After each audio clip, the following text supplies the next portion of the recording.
let's start. In last lecture we had started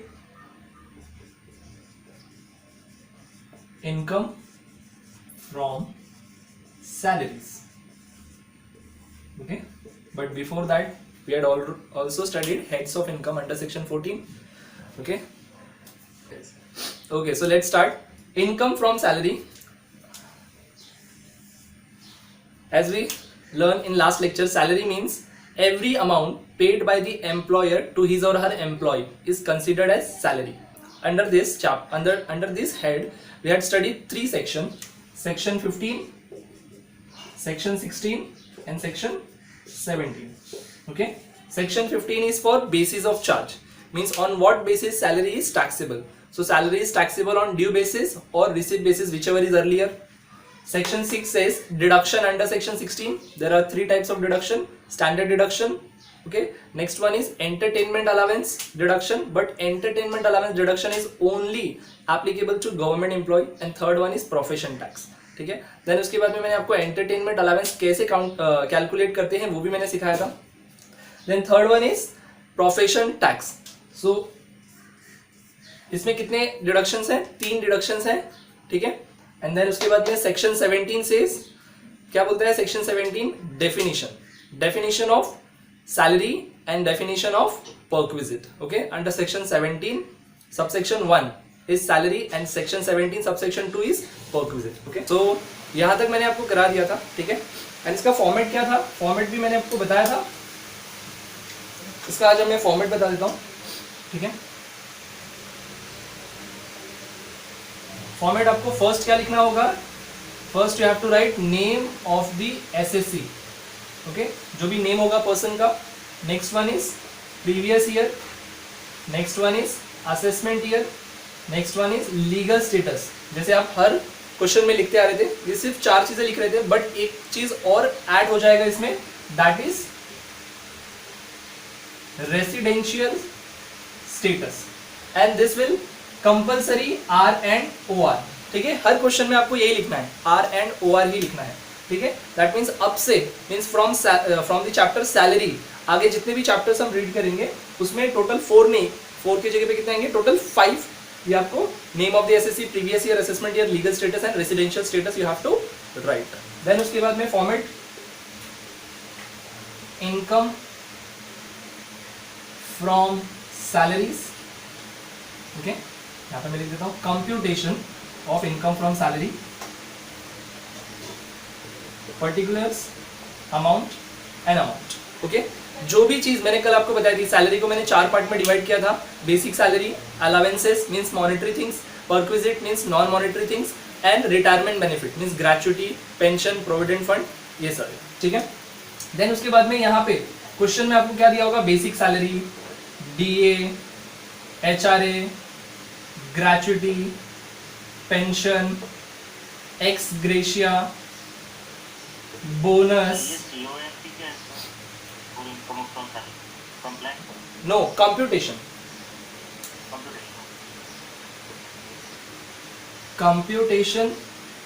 of income from salary means ये head में सिर्फ और सिर्फ कौन से इनकम हमें लिखने हैं?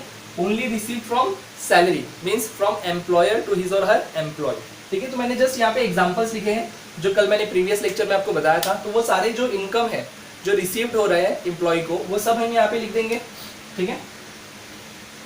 एंड टोटल करके आउटर कॉलम यहाँ पे. एंड इसका अमाउंट आपको क्या लिखना है? This amount will be known as gross salary. This amount will be known as gross salary. And then after that you have to minus deduction under section 16. जो आप लोगों ने कल किया था ना 16 में 3 डिडक्शन, वो आपको माइनस करना है. First one is standard deduction. इसका अमाउंट फिक्स है, गवर्नमेंट ने इसका अमाउंट फिक्स करके रखा है. Amount is 40,000, okay. Next one is entertainment allowance, ठीक है. एंड उसका अमाउंट मैंने आपको बताया था 3 पार्ट में, और तीनों में से कौन सा होगा? लोअर. तीनों में से कौन सा होगा? Lower. And third one profession tax. ये भी आपको क्वेश्चन में गिवन होगा. देन आपको क्या करना है? तीनों को ऐड करना है एंड टोटल यहाँ पे लिखना है, ठीक है. तीनों को ऐड करके टोटल यहाँ पे लिखना है, and then deduction under section 16 क्या करोगे आप यहाँ से माइनस, ग्रॉस सैलरी में से डिडक्शन माइनस किया, then you will get net taxable salary, net taxable salary. यहां तक ये फॉर्मेट मैंने आपको बता दिया है, ठीक है। तो ऐसे सैलरी का सम आपको सॉल्व करना है फॉर जितने भी सैलरी रिसीव्ड होंगे या any income from their employee, तो सबको टोटल करना है, ठीक है। टोटल करके यहाँ पे क्या आ जाएगा, ग्रॉस सैलरी, ठीक है। यहाँ पे देखो जो मैंने ग्रेचुटी लिखा है, पेंशन लिखा है, इसके ऊपर मैंने ऑलरेडी आपको एक लेक्चर में बताया था एग्जेम्पशन, ठीक है। फॉर एग्जाम्पल अगर एग्जेम्प्ट हुआ, ठीक है, जैसे ग्रेचुटी की बात करते हैं, अगर gratuity for example 10 lakh received हुआ एंड क्वेश्चन में आपको गिवन है that 7 lakh is exempt, question में गिवन है 7 lakh is exempt, then what you will do, तो ग्रेचुटी 10 लाख, ठीक है, यहाँ पे इनर कॉलम में लिख दोगे, minus exempt 7 lakh. So 7 lakh is exempt, then taxable amount is 3 lakh. So in outer column 3 lakh आ जाएगा। सिमिलरली सबका ऐसे ही करना है, DA, HRA, gratuity, pension, bonus, ठीक है, ये सबका ऐसे आपको सॉल्व करना है। एंड बोनस का मैंने आपको बताया था, बोनस आपको कब यहाँ पे टैक्सेबिलिटी करना है, व्हेन बोनस इज रिसीव्ड, ठीक है। If bonus is declared then bonus is not taxable under the head income from salary, लेकिन बोनस अगर रिसीव्ड होगा या पेड होगा then only we will consider in gross salary, उसको ग्रॉस सैलरी में add करना है, अदरवाइज नहीं करना है, ठीक है। Okay, so let's start. Now we are solving problems on salary, ठीक है। तो मैं आपको शेयर करता हूँ। तो सैलरी में देखो यहाँ पे क्या दिया है, salary then income from salary 15 to 17 basis of charge, due basis और रिसिप्ट बेसिस, देन उसके बाद में definition under section 17(1), then perquisite 17(2), then allowances जो मैंने आपको बताया था, मनी मींस कैश फॉर्म में होगा that is known as allowances, and non cash होगा that will be known as perquisite, then deduction from salary 3 deduction, standard deduction, entertainment allowance and profession tax. Standard deduction amount is 40,000, okay. Next one is entertainment allowance, ये 3 formula आपको बताया था, actual amount receive 5,000 limit and 1/5 of basic salary, okay, और we can say 20% of basic salary. And ये सिर्फ किसको allowed है, only allowed to central government employee, either he और she is a central government employee और state government employ. And profession tax, यहाँ पे आपको एक ध्यान में रखना है, प्रोफेशन टैक्स तो सबको अलाउड है, एम्प्लॉइज आइदर ही और शी इज अ गवर्नमेंट और नॉन गवर्नमेंट एम्प्लॉय, बट यहाँ पे एक चीज क्या ध्यान में रखना है, देखो यहाँ पे मैंने हाईलाइट किया इसको, profession tax is allowed as deduction on payment basis, not on accrual basis, okay. अगर क्वेश्चन में आपको दिया होगा प्रोफेशन टैक्स एंड ब्रैकेट में लिखा होगा ड्यू, ड्यू मींस ड्यू और we can say outstanding, that means not paid, तो आपको यहाँ पे प्रोफेशन टैक्स माइनस नहीं करना है, ठीक है। इन केस अगर पेड लिखा है then only we can subtract from here. Sir एक क्वेश्चन है, अगर कुछ नहीं लिखा होगा तो देन वी विल अज्यूम कि वो पेड फॉर्म में है, तो हम यहाँ से उसको माइनस करेंगे, ठीक है। सो एग्जाम्पल नंबर 1 इज, सी यहाँ पे एग्जाम्पल नंबर 1 एक देखते हैं, मिस कोमल who is, ये देखो टाइपिंग मिस्टेक है, government service receives, okay, mister Komal is a government employee, tell me entertainment allowance का डिडक्शन मिलेगा या नहीं मिलेगा, eligible for entertainment allowance or not? क्या मिलेगा? मिलेगा। यस, एब्सोल्युटली राइट, ठीक है। आगे क्या लिखा है, 50,000 पर मंथ एज बेसिक सैलरी, तो यहाँ पर आ जाएगा basic salary, 5,000 per month as dearness allowance, DA, so this will also be taxable, 4,000 per month as entertainment allowance, ठीक है, 4,000 रुपए उसको और रिसीव्ड हुआ per month, okay, entertainment allowance, तो यहाँ पर आ जाएगा। Next one is profession tax paid, tell me profession tax will be deductible और not? Yes, deductible. Yes, because it is in the paid form, ठीक है, 2,500। आगे लिखा है compute the income from salary of miss Komal for the AY 2020-21, okay. तो change क्या हो जाएगा यहाँ पर, नेम ऑफ द, यहाँ पे क्वेश्चन नंबर 1 लिख देता हूँ, name of the SSC miss Komal, previous year 1920, assessment year 2021, legal status individual and residential status RNO1, then we will write income, computation of income from salary, okay. अभी एक एक करके आपको ये लिखना है, ठीक है। तो फर्स्ट वन क्या था, याद है किसी को? देखो यहाँ पे first one is basic salary, उसको माइनस करते हैं basic salary, amount is 50,000 per month.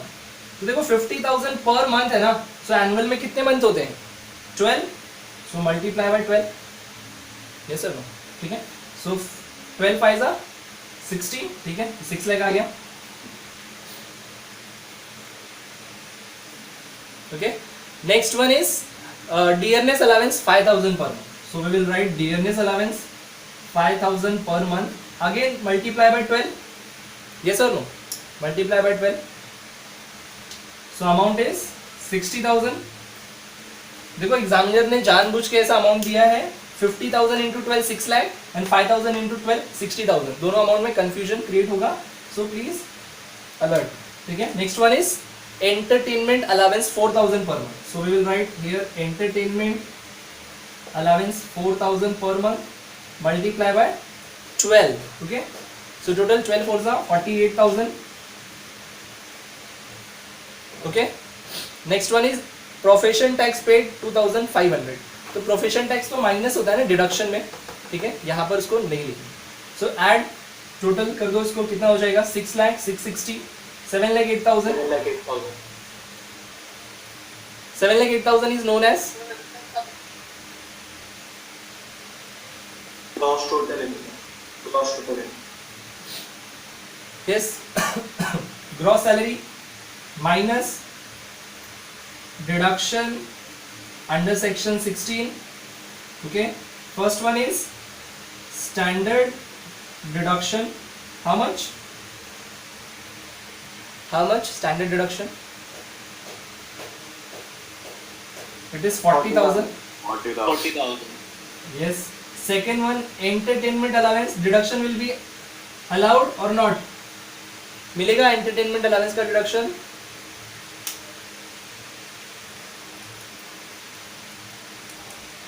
बोलो। सब मिलेगा ना entertainment allowance? Yes, because he is she is a government employ, ठीक है। तो कितना मिलेगा कैलकुलेट करना पड़ेगा, तो वर्किंग नोट में यहाँ पे लिख देता हूँ, फर्स्ट ये तीनों लिख देते हैं, देन उसके बाद में इसको निकालते हैं, and last one is profession tax, ये गिवन है 2,500, ओके। ये वाला बैलेंस पेंडिंग है, सो देखो यहाँ पे entertainment allowance only to government employ, ठीक है। So 3 criteria, first one 5,000 per annum limit, second 1/5 of basic salary, and third one actual amount received, okay, actual amount received। Solve करते हैं, 5,000 तो एज इट इज होगा, 1/5 of basic salary, that means 1/5 multiply by basic salary is how much? Basic salary is how much? Tell me. 6 lakh, yes, ठीक है। 6 lakh divide by 5 कितना आ जाएगा? 1,25,000, ठीक है। And last one is actual amount receive, तो ऊपर देखो एंटरटेनमेंट अलाउंस का actual amount received is 48,000, so we will write just 48,000। Now find out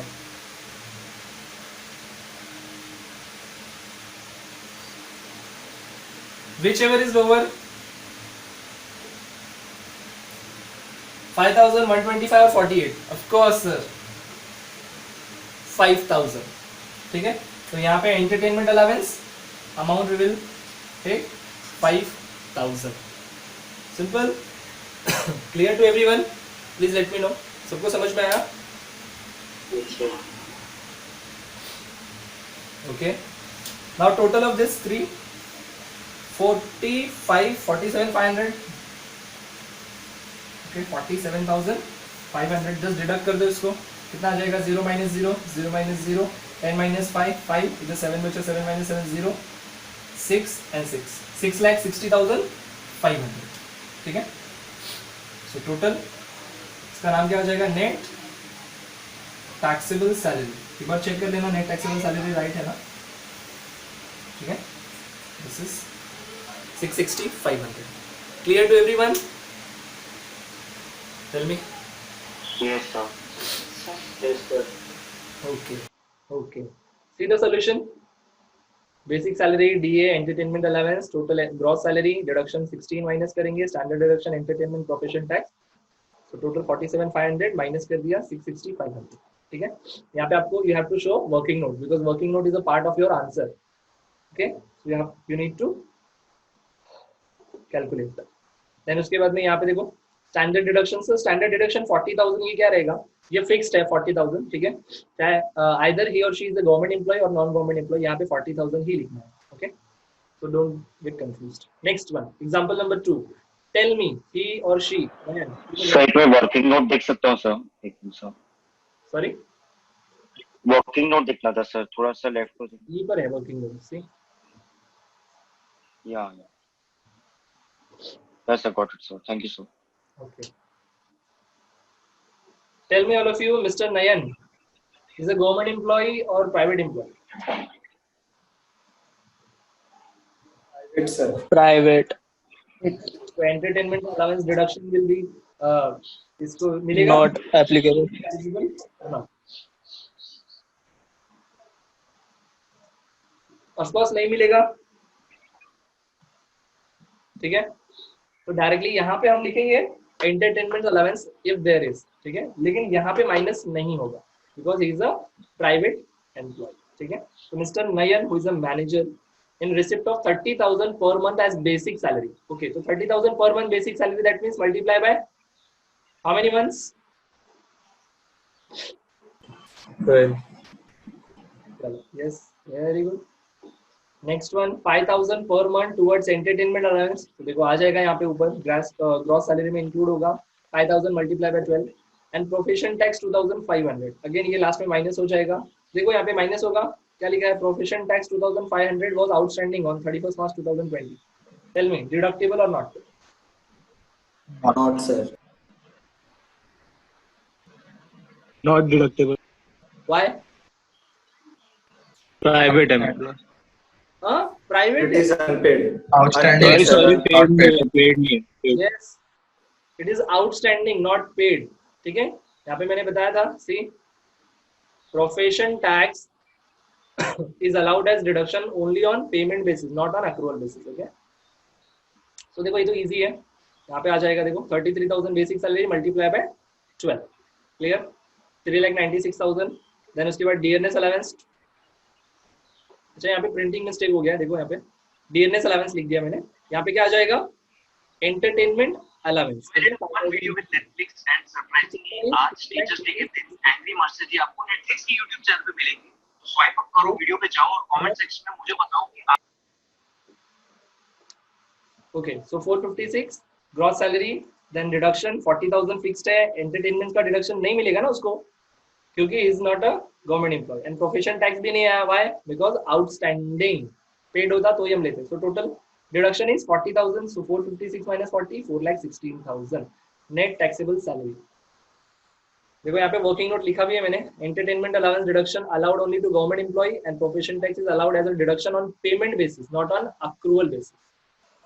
clear to everyone? Competition and income from salary. यहाँ पे तो मैंने शॉर्ट में आपको बताया था, यहाँ पे देखो पूरा डिटेल में इसका फॉर्मेट है, बेसिक सैलरी और वेजेस. सैलरी में क्या क्या इंक्लूड होता है प्लीज देख लो, फीस, कमीशन, बोनस, और देखो मैंने जो हाईलाइट किया है bold, please focus on that. Bonus यहाँ पे लिखा है टैक्सेबल ऑन रिसिप्ट बेसिस, ठीक है, जब रिसिप्ट होगा, ठीक है, बोनस तो ही टैक्सेबल होगा. In case of declared will not be taxable. Okay, gratuity यहाँ पे देखो टैक्सेबल पोर्शन लिखा है मैंने, मींस जो अमाउंट यहाँ पर आएगा वो टैक्सेबल पोर्शन होगा. तो हम क्या करेंगे, ग्रेचुइटी में से total amount minus exempt amount minus कर दिया, तो remaining amount is taxable portion. Similar to leave encashment. What is leave encashment? Leave encashment means leave salary. Okay, so यहाँ पर भी टैक्सेबल पोर्शन मींस टोटल में से एग्जेम्प्ट माइनस कर देंगे, तो यहाँ पे जो बचेगा वो टैक्सेबल पोर्शन. पेंशन में भी सेम, याद है ना, pension uncommuted commuted. Okay, so taxable portion यहाँ पे आ जाएगा.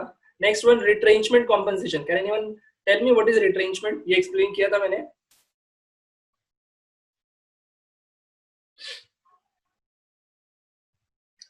Retrenchment compensation. Sir, termination and cancellation of an employee by an employer. Yes, means termination.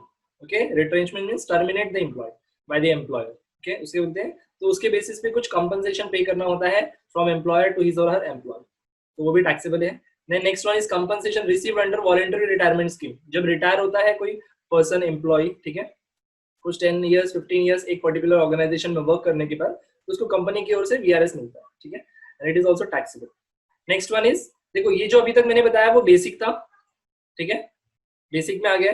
ये gratuity, leave, pension, retrenchment, VRS, ये सारे क्या थे? After retirement benefit. Next one is allowances. Allowances means monetary things, cash में, जैसे dearness allowance और we can से dearness पे, ठीक है, इन शॉर्ट में लिखा है डीपी, डिस्प्ले पिक्चर नहीं है, ये डियरनेस पे है. Next one is house rent allowance. यहाँ पर भी टैक्सेबल पोर्शन ओनली, ये आपको दिखाया था मैंने, tax house rent allowance under section 10 subsection 13A में एग्जेम्प्ट मिलता है इसका, तो यहाँ पे माइनस कर देंगे एग्जेम्पशन पोर्शन और जो टैक्सेबल होगा सिर्फ वही लिखेंगे. Next one children education allowance है ना, एम्प्लॉयर की तरफ से मिलता है ना बच्चों को पढ़ाने का अलावेंस, वो भी टैक्सेबल होगा. चिल्ड्रन हॉस्टल अलावेंस, अगर अपने बच्चे को हॉस्टल में रखा है उसका अलावेंस भी मिलता है. एंटरटेनमेंट अलावेंस, ये तो अभी हमने किया, ठीक है. Next medical allowance. Medical allowance मिलता है, यहाँ पे जो ब्रैकेट में लिखा है मैंने, this is very important. Reimbursement of medical bill expenses is exempt up to 15,000, ठीक है, 15,000 रुपए तक एग्जेम्प्ट होता है मेडिकल एक्सपेंसेस. तो आप 15,000 माइनस कर देना अगर एम्प्लॉयर ने मेडिकल अलावेंस दिया है तो. इन केस अगर 20,000 दिया है तो 15,000 डिडक्ट हो जाएगा. Only taxable amount is 5,000. Next one is conveyance allowance. Conveyance allowance means travelling allowance, okay, तो टैक्सेबल पोर्शन ही आएगा, एग्जेम्प्ट वाला माइनस हो जाएगा. सिटी कंपनसेटरी अलावेंस, ये तो बताया था मैंने. यूनिफॉर्म अलावेंस, ठीक है, कोई कोई कंपनी क्या करती है, यूनिफॉर्म खुद अपने पास से देती है और जस्ट उसको सर्टेन अमाउंट दे देती है एम्प्लॉय को, ये यूनिफॉर्म अलावेंस है, आप खुद से अपने नाप का यूनिफॉर्म सिला के पहन, ठीक है. प्रोफेशनल डेवलपमेंट अलावेंस, ठीक है, अगर आप कुछ आगे पढ़ना चाहते हैं अपने प्रोफेशन को और डेवलप करना चाहते हैं तो उसका भी अलावेंस मिलता है. ट्रांसपोर्ट अलावेंस, ठीक है, अदर अलावेंस भी आ गया यहाँ पे, जो इधर नहीं लिखा है वो सब अदर अलावेंस में आ जाएगा. Next one is perquisite. Perquisite means monetary things और non monetary. Tell me first. Non-monetary. Yes, non monetary means आपको सर्विस मिलेगा एम्प्लॉयर की तरफ से, कैश नहीं मिलेगा, ठीक है. Any obligation of employee paid by employer, तो उसे परक्विजिट बोलेंगे. एकोमोडेशन, जो रहने के लिए. Shares and securities issued by ESOP, employee stock option plan, वो भी यहाँ पर आ जाएगा, ठीक है. Employees contribution to super एनुएशन fund, देखो यहाँ पे क्या लिखा है, first word is employer contribution, that means perquisite हुआ ना, एम्प्लॉय की जगह पे किसने पे किया है, एम्प्लॉयर ने, तो ये परक्विजिट में आ जाएगा. नेक्स्ट गैस, इलेक्ट्रिसिटी, वाटर, अगर अपने घर का electricity bill, water bill, gas bill pay कर रहा है एम्प्लॉयर तो this will also consider under perquisite. Medical facility, other fringe benefits, कुछ एडिशनल बेनिफिट्स मिलेंगे, वो भी यहाँ पर आ जाएगा, ठीक है. Leave travel concession. What is leave travel concession? अगर आप घूमने जा रहे हो, ठीक है, कहीं पे, तो आपको उसमें कंसेशन मिलेगा. Contribution of employer to provident fund, ठीक है, अगर एम्प्लॉयर ने पीएफ में कंट्रीब्यूट किया है, और पीएफ पता है ना आपको, प्रोविडेंट फंड, उसमें दो लोग कंट्रीब्यूट करते हैं, employ as well as employer. तो जो एम्प्लॉय ने कंट्रीब्यूट किया है तो वो उसका इनकम थोड़ी ना है, वो तो उसने अर्निंग किया, ठीक है, सैलरी से, और उसने कंट्रीब्यूट किया पीएफ में, ठीक है. आप क्या अपने आप को सैलरी दे सकते हो क्या? खुद को इनकम करा सकते हो, ये जेब में से 500 का रुपीज निकाला, ये वाले जेब में रख लिया, हाँ मेरा 500 का बेनिफिट होगा. व्हाट इज दिस, ठीक है. तो यहाँ पे एम्प्लॉय कंट्रीब्यूशन नहीं, कौन सा कंट्रीब्यूशन आएगा, employer contribution to PF, so that will be perquisite and taxable under IFS. IFS means income from salary.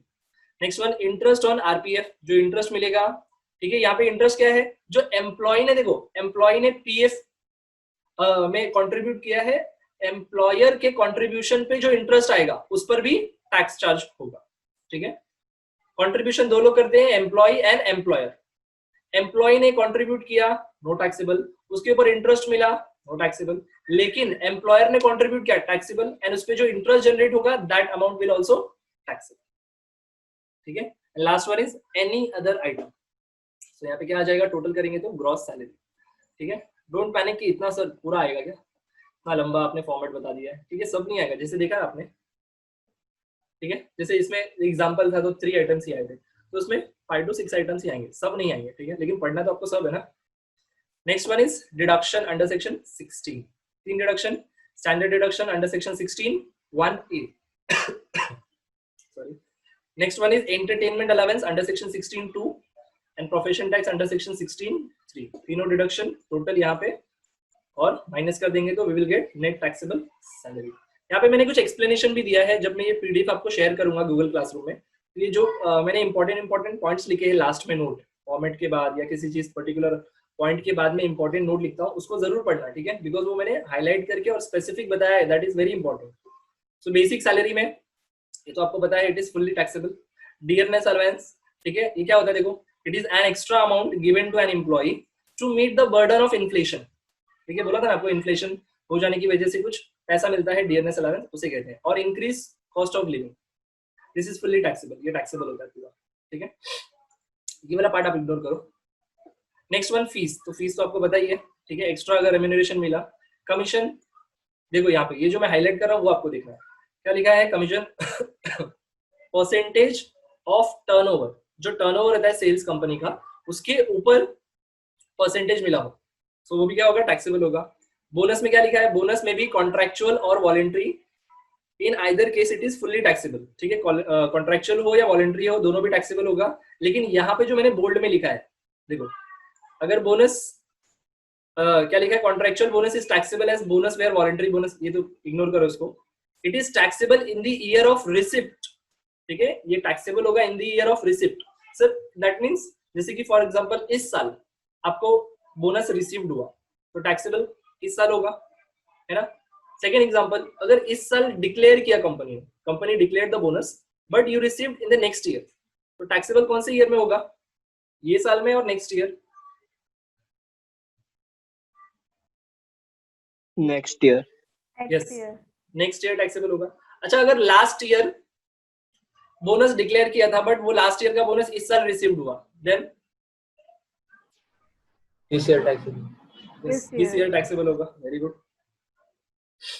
ठीक है, तो देखो एक्सप्लेनेशन हो गया है, but so here it is, यहाँ पे अपना क्या हो गया, पूरा explanation done, basic and format plus deduction, okay, in section 15, 16 and 17 done. Only questions बाकी है, मैंने यहाँ पे 2 एग्जांपल्स भी बताए हैं आपको, ठीक है, आई होप सबको समझ में आया होगा। नेक्स्ट वन इज क्वेश्चन है, यहाँ से सिर्फ क्वेश्चन सॉल्व करना है, तो नेक्स्ट लेक्चर से हम लोग सिर्फ क्वेश्चन सॉल्व करेंगे। बट अभी यहाँ पे क्वेश्चन है क्विज के लिए, ठीक है, let me answer.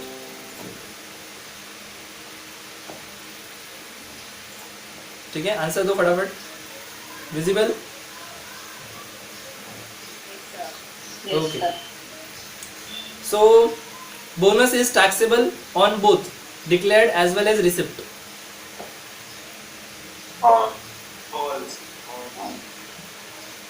Next one is profession tax is taxable on paid basis only. True. Okay. अभी हार्ड वाला पूछो।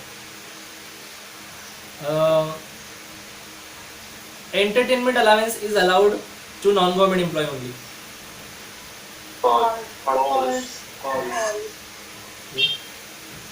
Entertainment allowance is allowed only to private employees.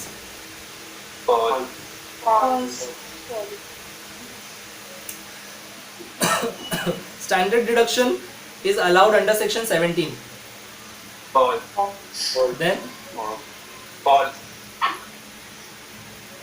Then what is the section? 16.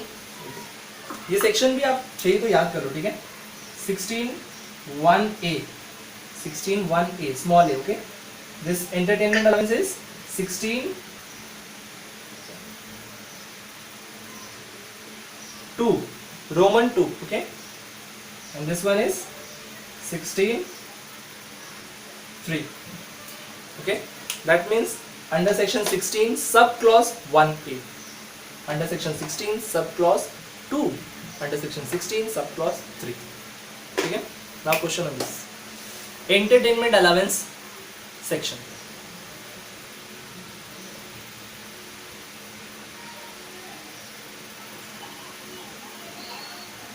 Under section 16, subsection A. Subsection under section 15. Clause 2. Subclause 2. Yes, sub clause 2. Next, entertainment allowance deduction में जो हम लोग basic salary का 1/5 calculate करते हैं. So basic salary includes basic plus DA plus commission. True false? false, false, okay, very good. Gratuity, अच्छा आप लोगों ने ये याद किया है, ग्रेचुइटी का मैंने जो आपको फॉर्मेट बताया था, ठीक है, मैं अभी इसका लिंक भी आपको, जो वीडियोस मैंने ऑलरेडी टीच कर दिए हैं, ठीक है, वो मैं उसका लिंक शेयर कर दूंगा, ठीक है, तो आप वो अगेन रिवाइज करते रहना, because income exempt from tax 2 lecture में मैंने कंप्लीट किया था and this is very important. Okay, तो ही आपको यहाँ पे आएगा, बिकॉज ग्रेचुइटी भी यहाँ पे आता है, पेंशन भी आता है, ठीक है, सैलरी में. सो अगर आपने वो प्रैक्टिस किया है then only you will able to solve practical problems in IFS. ठीक है, सो थैंक्स फॉर टुडे. आज के लिए स्टॉप इतना ही.